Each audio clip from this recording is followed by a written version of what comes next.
미국의 아름다운 도시이죠. 샌프란시스코. 이 샌프란시스코에 밀레니엄 타워라고 하는 58층짜리 최고급, 최고층 아파트가 있어요. 많은 유명 인사들이 이 화려한 아파트에 삽니다. 그런데 지금 현재도요. 이 아름다운 화려한 아파트가 조금씩 가라앉으며 기울고 있다는 거예요. 겉보기에는 완벽해 보입니다. 그리고 굉장히 화려해 보입니다. 그 건물에 그 아파트에 들어가는 모든 사람들을 부러워하는 참 배 아픈 어떻게 보면 그런 건물이지만 여러분 문제는 있었다는 것이죠. 그 문제는 기초예요. 기초. 단단한 안방까지 기초를 내려야 하는데 그 안방까지 기초를 내리지 않고 부드러운 흙과 모래 위에 기초를 세웠다는 거예요.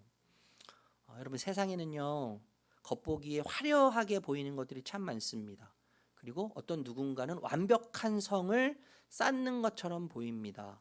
그런데 기초가 흔들려서 두려움에 떨고 있는 사람들이 참 많다는 것을 발견하게 됩니다. 1절에서 4절 우리가 좀 전에 읽었지만 다시 읽지는 않겠습니다. 1절에서 4절 읽었던 말씀을 기억하면서 여러분 군중이 안진뱅이가 일어난 40년 동안 한 번도 걸어보지 못한 안진뱅이가 일어난 사건을 보면서 베드로와 요한에게 시선을 집중하고 있어요. 많은 사람들은 놀라움과 경외로움이죠. 경외로움, 경외심으로 두 사도를 바라보고 있습니다. 지금 그런데 그 상황에 지금 이 대제사장들 그리고 성전 경비대장 사두개인이 함께 몰려와서 격분하고 지금 소리를 지르며 화를 내고 있습니다. 분노하고 있습니다. 사도들을 체포했어요. 그리고 그들을 옥에 가두고 그 다음 날까지 꼼짝하지 못하도록 옥살이를 하게 만듭니다. 이유는 분명했죠. 사도들이 부활을 전했어요. 죽은 자들이 예수 안에서 일어나고 죽은 예수가 살아나고 부활했다고 하는 부활의 진리를 전했어요. 그리고 백성들이 그 부활의 진리를 믿기 시작했습니다. 여러분 제사장, 특별히 대제사장 그리고 성정 경비대장 그리고 사두개인들 이 세 부류가 등장하고 있는데 이 세 부류는 이스라엘의 실세층이죠. 실세층이에요. 특히 사두개인에 대해서 좀 생각해 보려고 하는데 성전과 권력을 장악한 종교 엘리트 집단입니다. 종교 엘리트 집단이고 정치적 엘리트 집단이에요. 뿐만 아니라 로마와 타협했어요. 로마와 타협해서 현실의 안정과 현실적인 이익을 추구했던 사람들이 사두개파, 사두개인들이죠. 그들이 모세 오경을 인정했거든요. 창세기에서부터 창세기, 출애굽기, 레위기, 민수기, 신명기까지 하나님의 말씀이라고 인정했지만 그 외에 다른 성경은 하나님의 말씀으로 인정하지 않았습니다. 모세 오경을 보면요 부활에 대한 이야기가 거의 없어요. 아예 없어요. 그래서 부활을 인정하지 않았어요. 부활을 믿지 않았어요. 사두개인들은요. 부활을 가르쳤기 때문에 지금 그들을 가두어서 지금 꼼짝달싹 못하게 만들었는데 여러분 만약에 부활이 사실이라면 사두개인의 입장에서 부활을 부정하고 부활을 믿지 않는 사두개인의 입장에서 부활이 사실이라면 어떤 뜻이 되겠습니까? 역사 저 너머에 심판이 있다는 것을 인정하는 것이죠. 그렇죠? 죽음 저 너머에 역사 저 너머에 또 다른 역사가 있다는 것을 인정하는 거예요. 뿐만 아니라 또 다른 정의, 진짜 진리가 있다는 것을 믿는 것이죠. 한마디로 하나님이 역사에 개입하셨다는 것인데 이 역사 하나님은 이 지금 세계에 물론 계시지만 지금 현실을 초월해 계신 초월적인 분이시잖아요. 그 하나님이 초월적인 분이 초월세계에 계시면서 지금 이 역사 안에 들어오셨다는 개입하셨다는 이야기인데 그들이 붙들고 있는 권력 그리고 그들이 붙들고 있는 질서가 절대적이지 않다라는 것을 인정하는 것이 뭐예요? 부활이 있다는 것을 인정하는 것이고 부활이 있다는 것을 가르치는 것이죠. 그러니까 한마디로 이야기하면요 부활은 그들이 쌓아 올린 세계를 위협하는 사건이죠. 그들이 가지고 있는 안정 그들이 누리고 있는 인정, 권력, 실세를 부정해야만 부정하는 사건이 바로 이 부활의 사건이라는 것이죠. 여러분 부활을 좀 생각해 보고 싶습니다. 짧게 부활 신앙은 우리 모두에게 죽은 다음에 다시 산다는 차원은 결코 아니죠. 보험이 아니에요. 우리에게 보험이 아니에요. 죽어도 우리는 괜찮은 존재인데 다시 살기 때문에 보험 같은 신앙, 위로가 되는 신앙이 교리가 아니에요. 여러분 그걸 훨씬 뛰어넘는 것 아니겠습니까? 부활 신앙은 잘 들어보세요. 부활 신앙을 믿는다는 것은 우주의 진짜 주인이 누구인가에 대한 근원적인 선언이고 근원적인 믿음이라고 할 수 있어요. 진짜 주인이 누구신가? 부활 신앙은 이 우주의 진짜 주인이 누구시고 나의 삶의 진짜 누가 주인이신가와 연결되어 있는 신앙이라고 할 수 있습니다. 이것을 알았기 때문에요. 사두개인들은 무엇보다도 부활을 두려워했죠. 여러분 다시 한번 좀 생각해 보고 싶은데 여러분의 신앙생활 한번 생각해 보시면 참 좋을 것 같습니다. 예수님의 죽음 그리고 예수님의 부활이 그리고 예수님께서 죽으신 이후에 부활하셔서 왕이 되셨다면 진짜 그분이 왕이시라면 죽음 앞에서 그분은 죽음을 뚫고 다시 살아나셨잖아요. 그런데 그분이 진짜 죽음을 뚫고 다시 사신 왕이시라면 죽음 앞에서 무너지는 모든 것들 그것이 권력이든 돈이든 사람들의 인정이든 성공이든 자기 정당화든 자기 사랑, 자기 애든 자기 중심성이든 죽음 앞에서 결국 무너지는 모든 것들은 결코 절대적이지 않다는 것을 우리에게 말해주는 것이죠. 이해되세요? 예수님이 진짜 죽음을 뚫고 부활하신 왕이시라면 우리가 지금까지 절대적으로 여겼던 모든 것들은 어떻게 돼요? 부활하신 예수님 앞에서 제자리로 돌아가게 되어 있습니다. 절대적으로 여겼던 그 모든 것들이 제자리로 돌아가게 되어 있어요. 여러분 예수님을 믿는다고 중요한 것이 물론 덜 중요하게 되지만 아예 가치 없어지지는 않잖아요. 여러분 돈 얼마나 우리에게 중요해요. 그렇죠? 돈 정말 중요합니다. 명예도 중요하고 성공도 중요하고 우리가 잘 사는 것 정말 중요해요. 저는 그것을 부정하고 싶지 않아요. 그런데 중요한 건 뭐냐면 진짜 크기, 그것의 진짜 크기를 진짜 그 크기대로 보지 못하는 것이 문제죠. 크기는 10밖에 안 되는데 너무 100으로 보는 거죠. 100밖에 안 되는데 1000으로 보는 것이 문제 아니에요? 부활하신 그 주님이 진짜 왕이시라면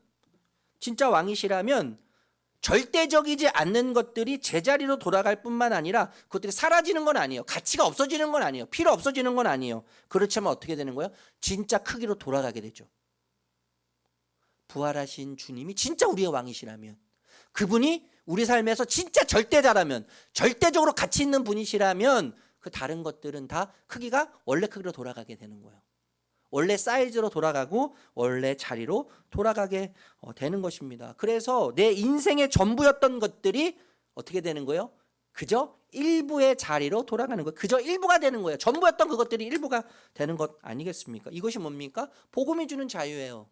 복음, 부활이 주는 자유죠. 부활의 주인이신 그 왕 되신 예수 그리스도께서 나의 삶의 진정 왕이 되실 때 누리게 되는 진짜 자유라고 생각합니다. 여러분 반면에 부활을 부인하면 어떻게 되겠어요? 돈이 커져 보이는 거예요. 돈이 전부가 되는 거예요. 돈이 절대가 되는 거 아니겠어요? 평판, 성공, 안정이 전부처럼 커 보이는 거예요. 1밖에 되지 않는 건데 100처럼 보이는 거죠.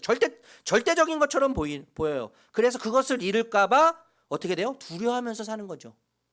그 절대적이지 않은 것이 절대적인 것으로 판단되면서 1밖에 되지 않는 것을 100으로 여기면서 그것을 놓칠까 봐, 그것을 상실할까 봐, 그것을 잃을까 봐 두려워하면서 사는 것이죠. 여러분 다시 한번 말씀드립니다.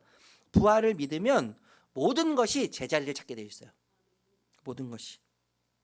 부활하신 그리스도를 진짜 내 삶의 왕으로 모실 때 우리는 절대적이지 않는 것에 대한 두려움에서 풀려납니다. 자유를 얻습니다. 그리고 그 두려움에서 풀려날 때 우리는 세상 어떤 것 앞에서도 함부로 무릎 꿇지 않는 자유를 얻게 되는 거예요. 세상 어떤 것에도 무릎 꿇지 않는 자유. 하나님이 아닌 다른 것을 예배하지 않게 되는 자유를 누리게 되는 것이죠. 그래서 저는 부활은요, 우리에게서 삶을 빼앗아가는 소식이 아니에요. 부활은 우리에게서 삶을 빼앗아가는 것이 아니라 우리를 두려움에서 풀어줍니다. 우리를 두려움에서 풀어줄 뿐만 아니라 우리 인생을 다시 바로 세우게 하는 힘이 복음 가운데 있다는 것입니다. 그런데 여러분, 이 사두개인 우리가 살펴봤잖아요. 사두개인의 모습, 부활을 부인하는 이 사두개인의 모습은요, 우리 안에도 두 가지 형태로 남아 있다는 거예요. 두 가지 형태로 남아 있는데, 첫 번째는 뭐냐면 죽으면 다 끝이다 라고 하는 생각이에요. 죽으면 다 끝장나, 끝이야, 이 세상이 전부야, 이 세상이 다야 라고 하는 생각이죠. 여러분, 이 세상이 전부라고 믿으면 의미와 희망을 이 세상 안에서만 찾게 돼요. 이 세상이 전부인 경우. 그래서 끊임없이 자신을 증명해야 합니다. 더 인정받아야 하죠. 더 많은 것을 쌓아야 돼요. 부활을 부정해서 이 세상이 끝이고 이 세상이 다라고 말하고 싶지만, 여러분, 그렇게 말하는 순간 마음이 편할 것 같아요. 그렇지만 완전히 반대라는 거죠. 인생의 모든 무게를 자기 어깨에 혼자 짊어지고 갈 수밖에 없습니다. 두 번째는 정말 무서운 위험인데, 교회 안에 있는 사두개인의 모습이죠. 교회 안에 있는 사두개인의 모습. 입으로는요, 예수님의 부활을 고백해요. 예수님이 죽으셨다, 부활하셨다고 하는 사실을 고백해요. 믿어요. 그런데 중요한 결정의 순간, 정작 중요한 결정의 순간에는 이 세상에서 가장 안전한 것이 무엇인가로 판단하고 그것이 기준이 되어서 결정한다는 거예요. 예수님은 온데간데 없이 사라지고 가장 중요한 결정의 순간에 이 세상의 가치와 이 세상의 판단과 이 세상에서 가장 안전한 것이라고 여기는 것이 기준이 된다는 것이죠. 여러분, 기억하셔야 됩니다. 부활을 거부하면 복음의 능력도 붙들 수 없어요. 복음의 능력은 뭐예요? 좀 전에도 말씀드렸지만 그 어떤 것에도, 이 세상에 속한 그 어떤 것에도 무릎 꿇지 않을 수 있는 자유죠. 그렇죠? 그리고 이 세상의 그 어떤 것도 예배하지 않는 자유. 이 세상이 주는 모든 두려움에서 자유할 수 있는 힘, 그 능력을 상실하게 되는 거예요. 그 복음의 능력을 붙들 수 없습니다. 여러분, 부활이 우리 삶의 기준이 되지 않으면 그 능력을 상실하게 되는 거예요. 그래서 돈을 사용할 때, 잘 들으셔야 돼요. 돈을 사용할 때, 시간을 쏟아 부을 때, 사람들을 만나고 사람들을 대할 때, 그리고 우리의 미래에 대해서 무언가를 선택해야만 할 때 우리가 항상 물어봐야 될 두 가지 질문이 있는데, 첫 번째는 나는 무엇을 잃는 것이 가장 두려운가? 라는 질문이에요. 나는 무엇을 잃는 것이 가장 두려운가? 그리고 두 번째는 그 두려움 때문에 복음과 진리를 양보하고 있지는 않은가? 이 질문을 항상 우리 자신에게 던져야 합니다. 예수님의 부활이 진짜고 내가 그 부활을 진짜 믿고 그 부활하신 주님이 내 삶의 진짜 주인이시라면 나는 무엇을 잃는 것이 가장 두려운가? 나는 그 두려움 때문에 복음과 진리를 양보하고 있지는 않은가? 라고 하는 질문을 항상 일상에서 우리에게 던져야 합니다. 여러분, 직장 안에서의 위치 참 중요해요. 가족 안에서의 평안 너무나 중요합니다. 사람들의 인정, 평판 무시할 수 없어요. 경제적인 안정, 그 무엇보다도 소중하죠. 그러나 그것들이 절대적인 것들이 되어서 복음과 진리보다 앞서는 순간, 그것이 더 중요해지는 순간 우리는 사두개인이 되는 거예요. 사두개인. 교회 안에 있는 사두개인이 되는 것입니다. 그런데 여러분, 4절에 아주 멋진 결론을 우리에게 이야기해 주잖아요. 4절 말씀 읽어볼게요. 다시 한번 4절 시작. 그런데 사도들의 말을 들은 사람들 가운데서 믿는 사람이 많으니 남자 어른의 수가 약 5천 명이나 되었다. 여러분, 이 권력자들은, 힘 있는 유력자들은 사도들을 가두었습니다. 그런데 복음은 가둘 수 없었어요. 그렇죠? 이게 너무나 신비로운 거예요. 너무나 영적 희열이 있는 거 아니에요? 복음과 진리를 막았어요. 그런데 부활의 능력은 막을 수 없었습니다. 이 세상에 그 어떤 것도 부활의 능력을 막을 수 없죠. 부활이 진리이기 때문에, 진실이기 때문에, 진짜이기 때문에 여러분, 우리는요, 두려움 없이 복음 안에 설 수 있는 거예요. 예수 안에 설 수 있는 것이죠. 이 복음이 우리의 자유의 가장 든든한 뿌리죠. 이 세상 그 어떤 것도, 어떤 것 앞에서도 무릎 꿇지 않을 수 있는 자유. 이 세상 그 어떤 것도 두려워하지 않을 자유. 이 세상 어떤 것도 하나님 외에 예배하지 않을 수 있는 자유. 이것이 뭐예요? 복음이 우리에게 주는 가장 든든한 뿌리, 자유의 뿌리라는 것입니다. 이 자유, 여러분 잊지 않으셨으면 좋겠어요. 5절에서 12절, 11절에서 12절만 읽어보도록 할게요. 11절에서 12절 같이 읽겠습니다. 시작. 이 예수는 너희들 집 짓는 사람들에게는 버림받은 돌이지만 집 모퉁이의 머릿돌이 되신 분입니다. 이 예수 밖에는 다른 아무에게도 구원은 없습니다. 사람들에게 주신 이름 가운데 우리가 의지하여 구원을 얻어야 할 이름은 하늘 아래에 이 이름밖에 다른 이름이 없습니다. 베드로와 요한이 갇힌 다음 날에 사내들인 공의에 이 단체가 모여서 회의를 열어요. 우리가 잘 아는 대로요, 이 사내들인 공의회는 유대 사회의 최고 종교적이고 또 법적이고 권력이 있는 최고 기관이란 말이죠. 최고 기관. 얼마 전까지만 해도 이 기관이 예수님을 십자가에 넘겼습니다. 근데 이 권력이 다시 그 예수의 제자들을 핍박하고 있는 일들이 벌어지고 있는 거예요. 그들의 질문은 이거죠. 7절 말씀 읽어볼게요. 7절 시작. 대체 무슨 권세와 누구의 이름으로 이런 일을 하였소? 단순한 호기심은 아닌 것 같아요. 질문을 제자들에게, 이 두 사도에게 던지는데 이 질문은 단순한 호기심은 아닌 것 같습니다. 추궁하는 것 같아요. 추궁. 예수님의 이름으로 안진뱅이를 일으킨 이 기적에 대해서 추궁하는데 종교적으로 지금 법적으로 그것이 맞는 일이냐 지금 추궁하고 있는 질문 같습니다. 이 질문 앞에 여러분 베드로는요, 성령이 가득해서 성령 충만으로 대답하는데 10절 읽어볼게요. 10절 11절까지 읽겠습니다. 시작. 여러분이 십자가에 못 박아 죽였으나 하나님이 죽은 사람들 가운데서 살리신 나사렛 예수 그리스도의 이름을 힘입어서 된 것입니다. 이 예수는 너희들 집 짓는 사람들에게는 버림받은 돌이지만 집 모퉁이의 머릿돌이 되신 분입니다. 아멘. 머릿돌이라고 하는 표현이 나오잖아요. 너희가 버린 돌이, 예수가 버린 돌인데 너희가 예수를 버렸지만, 그렇지만 하나님은 집 모퉁이의 돌이 되게 하셨다. 예수 그리스도가 버린 돌이지만 하나님에 의해서 집 모퉁이의 머릿돌, 기준돌이 되게 하셨다고 이야기하는 거죠. 머릿돌은 여러분 건축의 시작점이라고 해요. 시작점. 그래서 기준석이라고 합니다. 영어로 코너스톤이에요. 이 건물 전체의 방향과 정렬을 결정하는 것이 이 머릿돌이에요. 뿐만 아니라 건축의 완성을 의미한다고 해요. 그래서 정점석, 영어로 키스톤이라고 하죠. 이 아치 건물, 이 아치로 된 건물 같은데 가장 중앙에 이 흔들리지 않게, 그리고 견고하게 이 아치를 그려낼 수 있도록, 버틸 수 있도록 하는 정점, 가장 중앙에 놓는 돌, 이 돌을 머릿돌이라고 흔히 이야기한다고 해요. 그러니까 여러분 버린 돌이 머릿돌이 되었다고 하는 표현은 어떤 의미예요? 사람들이 예수님을 버렸지만 하나님은 예수님을 모든 것의 기준, 완성, 시작과 끝이 되게 세우셨다고 하는 뜻이죠.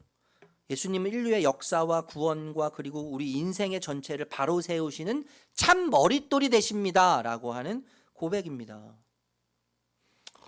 여러분 모든 인간, 저를 포함해서요, 모든 인간은요 자기 인생을 지는 건축자죠. 건축자. 우리 이재하 집사님 건축 전문가시지만, 그렇죠. 우리 모두는 건축자예요. 우리 인생을 짓고 있어요. 모두 무언가를 기준 삼습니다. 기준 삼아서 인생이라고 하는 집을 세워나가요. 그래서 머릿돌 없는 인생은 없어요. 머릿돌 없는 인생. 다 머릿돌을 가지고 있어요. 그 머릿돌을 기준으로 해서 인생을 세워나가는 것이죠. 문제는 그런데 여러분, 머릿돌이 있느냐 없느냐가 아니에요. 문제는 뭐예요? 무엇을 머릿돌로 삼고 있느냐가 정말 중요한 문제죠.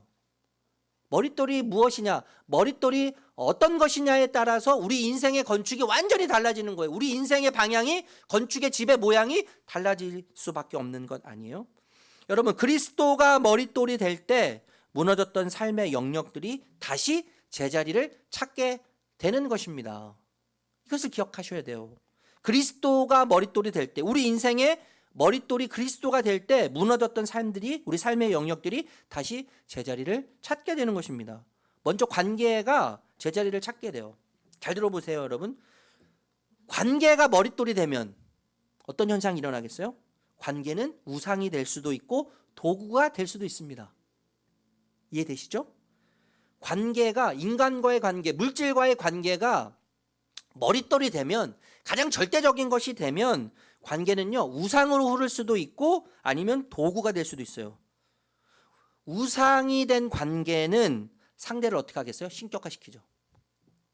관계가 우상의 관계로 형성이 되면 상대방을 신격화시켜요. 여러분, 아내를, 남편을, 이 부부와의 관계에 있어서 그 상대방이 우상이 되면 신격화시킵니다. 신격화. 그런데 반대로 도구가 되는 경우가 있죠. 도구가 되면 어떻게 되겠어요? 관계가 도구가 되면 상대를 소비하는 거예요. 소비. 그러니까 우리가 하나님과의 관계에서도 하나님이 우리에게 도구가 되면 하나님을 소비하는 자로 우리가 살게 되는 겁니다. 무서운 거죠. 그러니까 두 경우, 관계가 우상이 되거나 관계가 도구가 되거나, 이 두 경우 다 결국 관계는 무너지게 돼 있어요. 부서지게 돼 있어요. 커리어를 머릿돌로 삼는, 경험을 머릿돌로 삼는 사람들이 참 많이 있습니다. 우리 청년들, 특별히 젊은 세대 정말 많이 있습니다.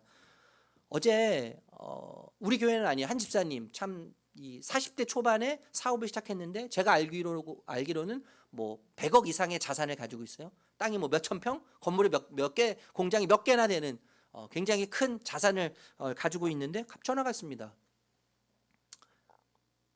목사님 너무 힘들어요. 목사님 기도 부탁 좀 해도 될까요? 근데 목소리가요 너무 평상시에 하는 힘이 없는 거예요. 어떤 마음에 딱 들었냐면, 내가 빨리 만나야 되겠구나. 지금 당장 만나야 되겠구나. 그래서 이분을 지금 만나자고 바로 만났어요. 바로 만나서 이야기를 들어보니까 자기가 지금까지 책을 읽으면서 배운 대로 하면 사업이 정말 번창하면서 지금 잘 됐는데, 예상치 못하게 지금 문제를 만나서 이자를 내고 한 달 꾸려가는데 지금 경기가 너무 어려우니까요, 업체로부터 대금을 받지도 못하고 또 업체에게 대금을 주지 못하니까 지금 빚은 빚대로 쌓여가고 있고 대출은 대출대로 받지 못하고 있고, 왜 사람들이 자살하는지를 이해하겠다는 거예요. 저는 이분을 10년 넘게 알아온 관계인데, 이분이 정말 고등학교밖에 나오지 않았지만 많은 책을 통해서 또 많은 경험들을 통해서 커리어를 쌓으면서, 업적을 쌓으면서, 개인의 사업적 캐리어를 쌓으면서 정말 승승장구했던 이, 저보다 어린데,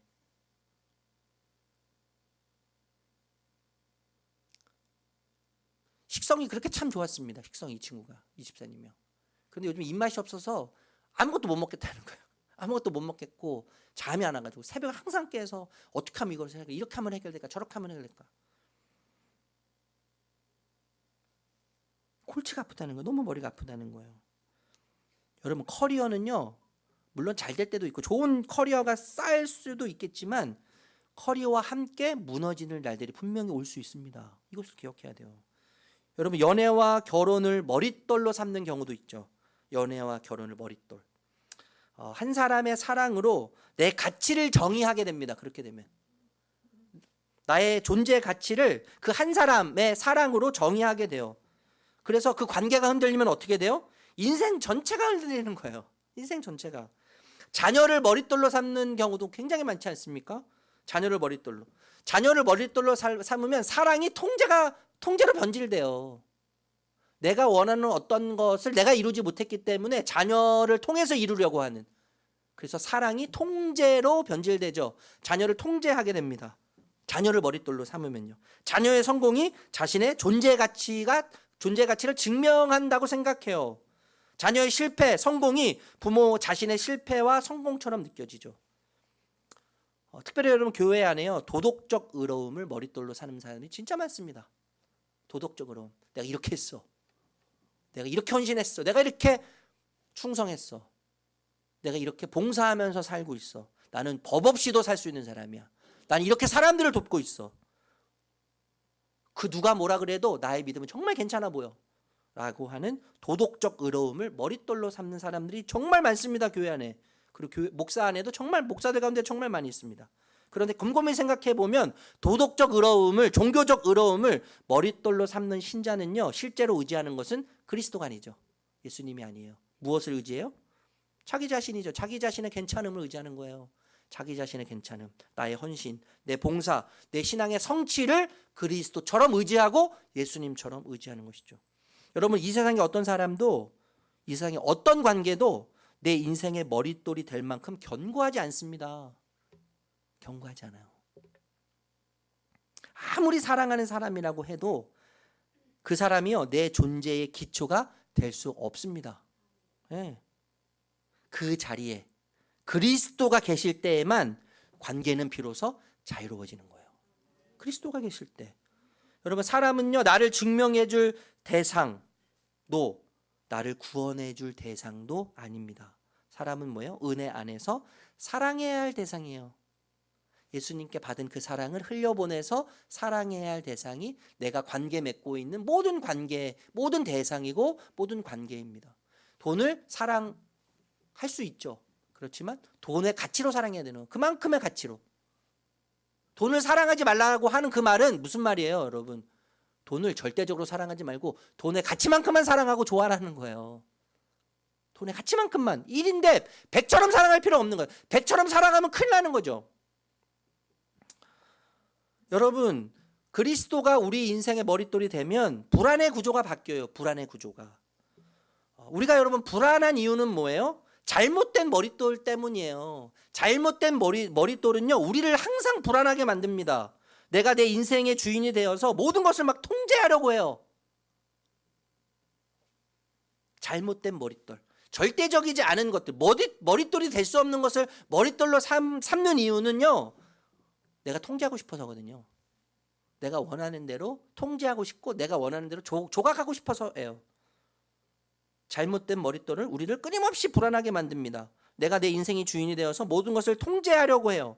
그러나 우리가 잘 알죠. 인생은 결코 완전히 통제되지 않습니다. 우리의 인생은요, 결코 완전히 내가 통제할 수 있는 그런 것이 아닙니다. 내가 아무리 붙들려고 해도요, 우리 관계는, 인간적 관계는 흔들리는 거예요. 이 세상의 관계는 흔들리는 거예요. 미래는 예측할 수 없습니다. 결과는 내 뜻대로 결코 되지 않아요.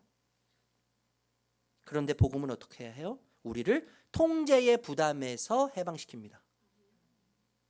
복음은 우리로 하여금 통제의 부담에서 해방시켜요. 십자가와 부활, 그것을 우리 믿을 때, 그것을 내 삶의 진리로 받아들일 때, 십자가를 통해서 죽으시고 부활하신 그 왕 되신 주님 우리 삶의 왕으로 받아들일 때, 여러분, 내 삶의 마지막 주도권이 하나님께 있음을 우리는 고백하게 되는 것이죠. 예. 십자가와 부활이 그래서 뭘 얘기해 주는 거예요? 우리 삶의 주도권은 나에게 있지 않고 하나님께 있다는 것을 보여주는 거죠. 그렇기 때문에 신자들은요, 무책임하게 걸고 살지 않습니다. 무책임하게 살지 않아요. 모든 것을 내 손으로 붙들려고 하지도 않아요. 무책임하게도 살지 않고 모든 것을 내가 통제하고 내가 모든 것을 붙잡으려고 하지도 않습니다. 과정에 충실하죠. 과정에 충성합니다. 그리고 결과는 하나님께 맡기는 것이죠. 이것이 뭐예요? 그리스도를 머릿돌로 삼은 사람의 신자의 자유죠. 또 다른 자유입니다. 뿐만 아니라 여러분, 그리스도께서 우리의 삶의 반석이 머릿돌이 되시면 일이 소명으로 변해요. 일이 소명으로 회복돼요. 일이 머릿돌이 되면 여러분 두 가지 방향으로 흐르게 돼 있어요. 하나는 일중독이죠. 일중독. 제가 한때 일중독에 빠져 있었습니다. 제가요, 우리 선배 목사님, 지난주 수요일 날 우리 도상한 목사님 오셨잖아요. 제가 우리 선배들을 보면서 일을 못한다, 능력이 없어 보인다 그러면 제가 그렇게 무시했어요. 그렇게 깔봤습니다. 그래서 한번 제가 말씀드린 것 같은데, 저를 보면서 그때 우리 김영삼 목사님 3월에 오셨지만 김영삼 목사님 저보고 그렇게 말씀하세요. 너 성격이 왜 그러냐? 너 성격이 왜 이렇게 못됐냐? 제가요, 일 못하고 능력 없어 보이고 저보다 사역적으로 대단해 보이지 않으면 그렇게 무시했습니다. 뭐 기획안을 이렇게 세워가지고 오면 제가 그 회의 시간에 얼마나 속된 말로 깠는지 몰라요. 이거를 기획안이라고 가져왔냐고. 제가 막 처음부터 하나부터 10까지 막 단점에 대해서 막, 선배들이 저를 너무나 싫어했어요. 저 이상민하고 붙으면 항상 까고 잔소리하고 항상 싫은 소리하고 너무 날카로워, 찔려. 그런데 제가 공황장애 우울증을 통해서 하나님 완전히 저를 경험하게 하시고 제 실체를 다 보게 하신 이후에 도상한 목사님, 지난주에 수요일에 오셨던 도상한 목사님이 느닷없이 그 얘기를 하시는 거예요. 갑자기 전화를, 미국에 계신데 제가 전화를 했대요. 전화를 했는데, 목사님 제가 까불었던 모든 것을 다 용서해 주십시오. 근데 이분이 전화를 받으면서 이 목사님이 느닷없이 왜 이런 이야기를 할까? 이 목사 무슨 일 있어? 여러분, 일중독, 일이 머릿돌이 되면 일중독에 빠질 수 있어요. 제가 일중독에 빠졌을 때 여러분 그렇게 선배들을 비난하고 그렇게 욕하고 손가락질하고, 그 이후에 모든 제가 선배님들께 다 전화해가지고 죄송하다고, 그때 제가 너무 까불었다고 용서를 구했는데, 제 아내가 저한테 했던 말이, 여보, 당신은 옛날에 비하면 일을 30%밖에 안 하는 것 같아. 근데 너무 행복해 보여. 가족들하고도 막 여행을 가다가도요, 신방거리가 생기거나 누구한테 전화가 오면 항상 차를 돌려야 돼요. 일을 해야 되기 때문에. 일중독이죠, 일중독. 예. 잠꼬대가 신방이에요. 잠꼬대가 신방이고 잠꼬대가 설교입니다. 그래서 저희 아내가 저를 막 깨우면서, 여보, 너무 스트레스 받는 거 아니야? 왜 잠을 자면서 설교를 하고 있어? 왜 잠을 자면서 왜 신방을 하고 있어? 기도를 하고 있어? 일중독이에요, 일중독. 여러분, 일에서 자기 가치를 찾기 때문 아니에요. 그래서 멈추지 못하죠.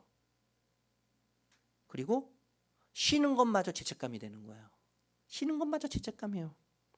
일이 머릿돌이 될 때 생기는 현상 아니에요? 또 다른 하나는요, 삶의 무기력입니다. 일이 흔들리면 삶 전체가 무너진 것처럼 느껴져요. 예. 여러분, 일은 소중하지만 머릿돌이 될 수 없습니다. 예, 머릿돌이 될 수 없어요. 일은 우리 삶의 일부입니다. 그런데 내 존재를 붙드는 기초는 될 수 없어요. 복음은 일을 소명의 자리로 회복시킵니다. 예. 복음은 우리가 하는 모든 노동들, 그 노동이 무엇이 됐든, 현장에서 학생들을 가르치든, 설거지를 하시든, 빨래를 하시든, 청소를 하시든, 물건을 파시든, 음식을 만들어서 파시든, 뭐 어떤 노동이 됐든 복음은 그 일을 소명의 자리로 회복시키는 거예요. 소명의 자리로. 여러분, 일은 그래서 우상도 아닙니다. 단순한 형벌도 아니에요. 우리는 일에 대해서 굉장히 큰 착각을 가지고 있는데, 죄의 결과로, 죄의 싹스로 노동 땀 흘려서 우리는 먹고 살아야 된다고 하는 죄의 싹스로, 죄의 결과로 생각하지만, 여러분, 복음은요, 단순한 형벌이라고 이야기하지 않아요. 노동이.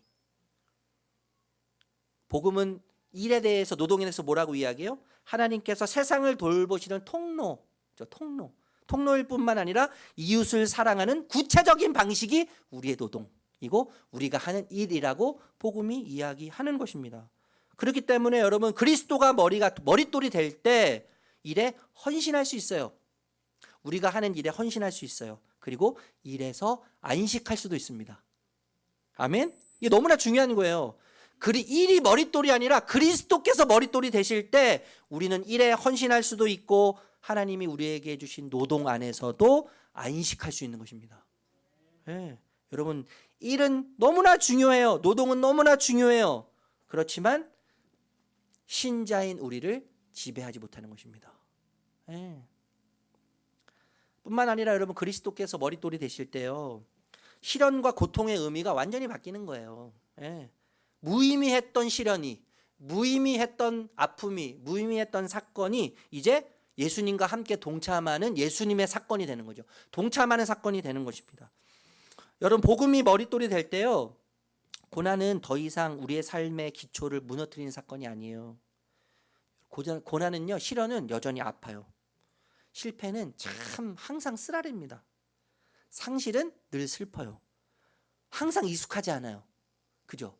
어제 시련을 만나고 오늘 시련을 만나면 좀 익숙해져야 되는데, 시련은 항상 익숙하지가 않아요. 항상 낯설어요. 새로워요. 시련, 고통, 아픔 다 그런 거 아닙니까? 그러나 우리의 머릿돌은 십자가를 지나 부활하신 그리스도시죠. 십자가를 통과하신, 죽음을 통과하신, 죽음의 아류들을 통과하신 그 그리스도께서 우리의 머릿돌이십니다. 그분이 우리의 머릿돌 되시기 때문에 시련이 고난이 우리의 정체성과 존재의 이유를 빼앗지 못하는 것입니다. 여러분, 그리스도와 연합한 신자는 그 신자에게 시련은 무의미한 고통으로 결코 끝나지 않습니다. 아멘. 그리스도와 연합된 그리스도의 신자의 시련과 고통과 아픔과 상실은 결코 무의미한 고통과 시련과 아픔으로 끝나지 않는다는 것입니다. 주님과 함께 걷는 자리가 되고 주님을 닮아가는 자리가 되는 거예요. 예. 여러분, 슬픔은 진짜 아니에요? 진짜? 시련은 진짜 아니에요? 현실이에요. 100% 현실이에요. 그 너무나 고통스럽고 너무나 아파요. 그러나 복음은 우리에게 무엇을 이야기해요? 그 슬픔보다, 그 슬픔이 진짜인데 그 슬픔보다 더 깊은 진짜가 있다는 것을 알려주죠. 그 슬픔보다, 그 시련보다 더 깊은 기초가 있다는 것을 복음이 우리에게 가르쳐 주는 거예요. 여러분, 그리스도께서 머릿돌이 되시는 것은요, 개인만의 문제가 아닙니다. 교회도 마찬가지죠. 교회가 그리스도가 아닌 프로그램, 규모, 전통, 사람의 평가가 머릿돌이 되기 시작하면요, 방향을 잃게 되는 것입니다. 교회 역시 끊임없이 그리스도께 정렬되어야 되는 것이죠. 그리스도를 기준으로 삼아서, 중앙으로 삼아서, 결론으로 삼아서 항상 재정렬되어야 하는 것입니다. 말씀을 마치려고 해요. 여러분, 머릿돌이 다시 보이면, 우리 인생에, 우리 삶에 머릿돌이 다시 보이기 시작한다면 여러분, 우리의 모든 인생의 돌들이 다시 정렬되기 시작할 것입니다. 복음은 단순히 야, 더 열심히 살아, 더 열심히 살아야 돼, 더 땀 흘려야 돼, 더 훌륭한 결과를 만들어야 돼, 그래서 지금 결심해야 돼 라고 이야기하지 않아요. 우리가 더 잘 살라고 복음은 얘기하죠. 예수님은 우리에게 그것을 말씀하지 않으세요. 더 많은 결과물을 만들어내라고, 더 많은 인정을 받으라고, 더 많은 것을 쌓으라고 예수님은 우리에게 말씀하지 않으세요. 이 시간 예수님은 우리에게 무엇을 말씀하십니까? 인생의 기준선 자체를 다시 그리스도께 두라고 우리를 부르시고 우리에게 말씀하십니다. 네. 여러분, 그리스도를 머리 삼는다는 것은 뭐예요? 다른 것들을 덜 사랑하라는 뜻이 아니에요. 잘 들으셔야 돼요. 그리스도를 머릿돌 삼는다는 것은 다른 것들을 덜 사랑하라는 뜻이 아니라 오히려 모든 것을 제자리에서 바르게 사랑하라는 것을 우리에게 말하고 있는 것이죠. 그리스도를 머릿돌 삼는다는 것은 모든 것들을 바르게 사랑하라는 것을 우리에게 가르쳐주고 있는 것입니다. 여러분, C.S. 루이스가 이렇게 이야기했어요. 1차적인 것, 2차적인 것을 이야기했는데 1차적인 것은 더 가치 있는 것이고 2차적인 것은 덜 가치 있는 거예요. 이렇게 얘기했습니다. 1차적인 것을 1차적인 자리에 둘 때 2차적인 것들도 제 자리를 얻습니다. 그러나 2차적인 것을, 덜 중요한 것을 1차적인 자리에 둘 때 더 중요한 자리에 두면 결국 둘 다를 잃게 될 것입니다. 뼈 있는 말 아니에요? 여러분, 그러므로 지금 우리에게 필요한 것은요, 단순한 결심이 아닙니다. 내가 좀 더 열심히 믿어야지, 내가 좀 더 열심히 성실하게 살아야지, 내가 열심히 더 봉사해야지, 내가 열심히 더 무언가를 하나님 위해서 해야지, 이런 결심과 결단이 아니라 우리 일상에서 매 순간 그리스도를 보고 그분을 우리 삶의 머릿돌로 삼기 위해서 우리의 일상에서 하나님을 예배하고 그분을 경배하는 것이 우리에게 정말 필요한 것입니다. 그분이 그래서 우리의 시작이 되고 우리의 기준이 되고 우리의 완성이 되시는 것을 그때 경험하게 되는 것입니다. 여러분, 이 은혜, 그분을 우리 삶의 머릿돌로 삼을 때 그분이 시작하시고 그분이 기준이 되시고 그분이 완성하시는 아름다운 하나님의 퍼즐이 맞춰져 가는 우리의 일상이 되고 우리의 인생의 여정이 되시기를, 그 은혜를 깊이 누리시기를 존귀하신 예수님의 이름으로 축복합니다. 축복합니다.